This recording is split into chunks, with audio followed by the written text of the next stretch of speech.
Hello dears, എല്ലാ മക്കൾക്കും എജ്യൂമേറ്റിൻ്റെ മറ്റൊരു ക്ലാസ്സിലേക്ക് സ്വാഗതം. ഇന്നത്തെ ക്ലാസ്സിൽ നമ്മൾ നോക്കാനായിട്ട് പോകുന്നത് 6ാം ക്ലാസ്സിലെ മക്കളുടെ കേരള പാഠാവലിയുടെ വാർഷിക പരീക്ഷയുടെ ഒരു മോഡൽ ചോദ്യപേപ്പറാണ്. ഓൾറെഡി നമ്മൾ 2-3 സെറ്റ് ക്വസ്റ്റ്യൻ പേപ്പേഴ്സ് അപ്ലോഡ് ചെയ്തിട്ടുണ്ട്. ആ വീഡിയോ കാണാത്തവർ STD 6 ക്വസ്റ്റ്യൻ പേപ്പേഴ്സ് എന്നുള്ള പ്ലേലിസ്റ്റ് ഉണ്ട്, അതിലെടുത്ത് നോക്കുക, നിങ്ങൾക്ക് ആ ക്ലാസ്സുകൾ ലഭിക്കുന്നതാണ്.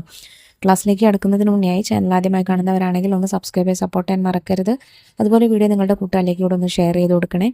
അപ്പോൾ ശരി, നമുക്ക് നേരെ ക്ലാസ്സിലേക്ക് കടക്കാം. കുറച്ച് ഇമ്പോർട്ടൻ്റ് ആയിട്ടുള്ള ചോദ്യങ്ങളാണ് കേട്ടോ നമ്മൾ ഇന്ന് നോക്കുന്നത്.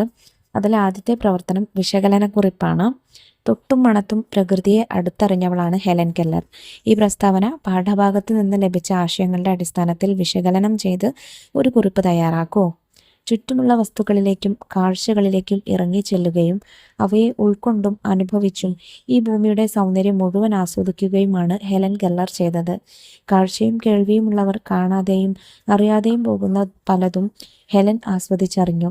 സ്പർശനം കൊണ്ടാണ് ഹെലൻ ഇവയെല്ലാം അനുഭവിച്ചറിഞ്ഞത്. കോഴിക്കുഞ്ഞുങ്ങളും വിരിയുന്ന പൂക്കളും വിത്തുകളും ചെടികളുമെല്ലാം ഹെലൻ കയ്യിലെടുത്ത് പരിശോധിച്ചു. പുതിയ മുളകളും മൃദുവായ വിത്തുകളും സ്പർശിച്ചറിഞ്ഞു. ചുറ്റുമുള്ളതിനെയെല്ലാം തലോടിയും ആസ്വദിച്ചും അവർ തൻ്റെ പരിമിതികളെ ഇല്ലാതാക്കി. വിളഞ്ഞു പഴുക്കുന്ന പഴങ്ങളും പൂക്കളിൽ വന്നിരിക്കുന്ന പ്രാണികളെയുമെല്ലാം അവർ തിരിച്ചറിഞ്ഞു.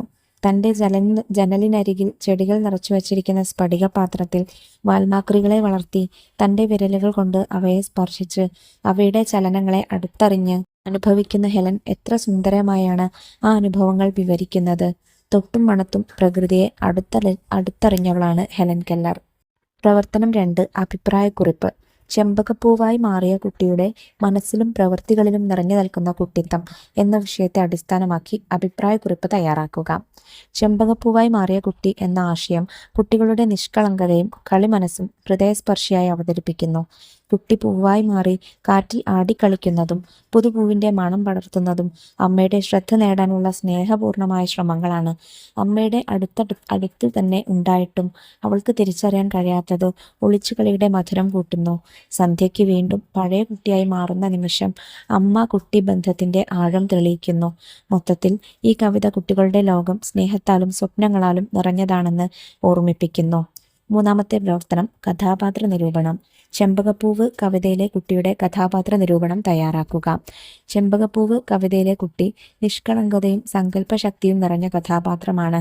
പൂവായി മാറുന്ന ചിന്ത കുട്ടിയുടെ കൽപ്പനാലോകം വ്യക്തമാക്കുന്നു. അമ്മയുടെ ശ്രദ്ധ നേടാൻ മണം പടർത്തുന്നതും നിഴൽ കളികളും കുട്ടിയുടെ കുസൃതിയും സ്നേഹവും തെളിയിക്കുന്നു. അമ്മയെ വേദനിപ്പിക്കാതെ ഒളിച്ചുകളിലൂടെ രസത്തിൽ അവൾക്കൊപ്പം സമയം ചെലവിടാൻ കുട്ടി ശ്രമിക്കുന്നു.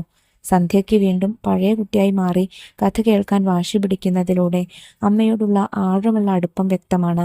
ഇങ്ങനെ ഈ കഥാപാത്രം കുട്ടികളുടെ സൗമ്യതയും സ്നേഹഭാവവും പ്രതിനിധീകരിക്കുന്നു. പ്രവർത്തനം 4, അനുഭവം. ഒരു കുട്ടിയുടെ അനുഭവം വായിക്കൂ. കാലത്ത് പുതച്ചുമൂടി കിടക്കുന്ന എൻ്റെ കാതിൽ മഴയുടെ സംഗീതം, അതിൻ്റെ കുളിർമ ഞാൻ അറിഞ്ഞു. എഴുന്നേൽക്കാൻ മടി തോന്നിയെങ്കിലും ആ സംഗീതം എന്നെ ജനാലയ്ക്കരികിലെത്തിച്ചു.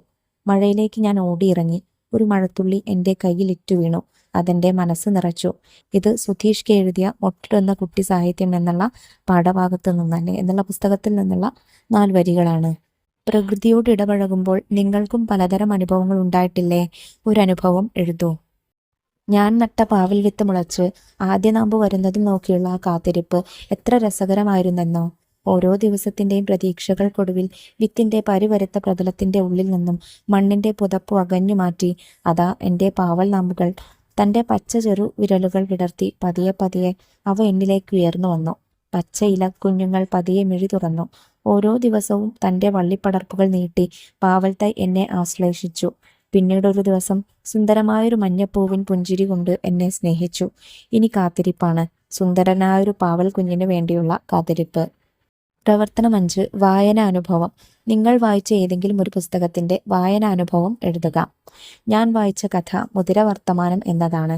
ഇത് വളരെ രസകരമായ ഒരു ബാലസാഹിത്യ കൃതിയാണ്. കഥയുടെ പ്രധാന കഥാപാത്രം ഒരു കുട്ടിയാണ്.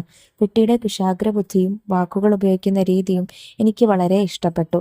കഥയിൽ ചെറിയൊരു പച്ചമുത്ത് അഥവാ മുതിര ഉള്ള ഒരു സന്ദേശം കുട്ടി മുഴുവൻ ഗ്രാമത്തിലും എങ്ങനെയാണ് പഠിപ്പിച്ചതെന്ന് രസകരമായി പറയപ്പെടുന്നു. ഈ കഥ വായിക്കുമ്പോൾ ഞാൻ വളരെ സന്തോഷിച്ചു. കുറേ സ്ഥലങ്ങളിൽ ഞാൻ ചിരിക്കുകയും മറ്റു ചില ഭാഗങ്ങളിൽ ആശ്ചര്യപ്പെടുകയും ചെയ്തു. കഥയുടെ അവസാനം ഒരു നല്ല ബോധം നൽകുന്നു.